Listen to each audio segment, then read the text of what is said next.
acceleration and sprint speed typically make up the definition of pace in football. 5 footballers who lost their pace due to injuries. Number 5. Radamel Falcao. The 29-year-old striker began his career at Argentinian team River Plate and then played 4 seasons at the Argentine club. This was followed by a 2-year spell in Porto, where he picked up multiple honours and scored plenty of goals before a €40 million bid from Atletico Madrid was accepted. He managed 52 goals in just 68 games, making him the 3rd best goal scorer in the Spanish league after Messi and Ronaldo, after which he was purchased by an ambitious and cash-rich French outfit, Monaco. Falcao suffered a knee injury midway through the season, which saw him miss 2013-2014, as well as the 2014 World Cup. He was rushed back from the injury. Even a Manchester United loan wasn't enough to get the striker back to his best. Number 4. Fernando Torres.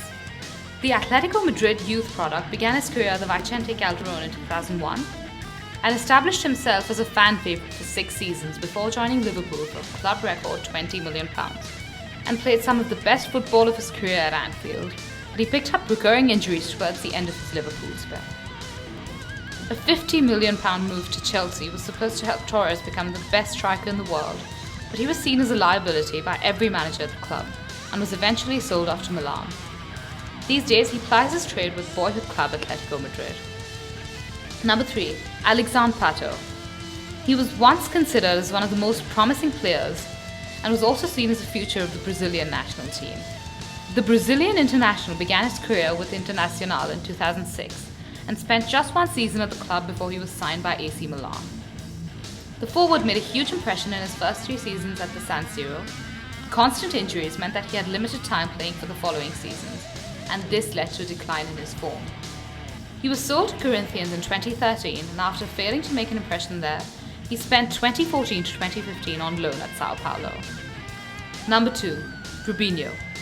Robinho is an eccentric forward with fantastic dribbling skills and oodles of pace to back it up. The Sao Paulo native has played for the likes of Santos, Real Madrid, Manchester City and Milan to date, and was extremely feared by defenders when at his peak.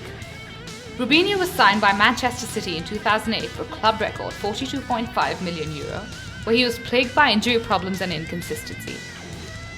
He is currently a Milan player, though he spent the 2014-2015 season on loan at his youth club. Number 1. Michael Owen. He started off his footballing journey at Liverpool and was well on his way to becoming a club legend. Real Madrid came calling and purchased the forward in 2004, following which Newcastle picked him up for a club record fee of £16.8 million, where he picked up multiple injuries, including several muscle injuries, and sustained an anterior cruciate ligament tear, which kept him out for a whole year. He then went on to complete a couple of seasons as a bit part player at United, before ending his career at Stoke City in 2013.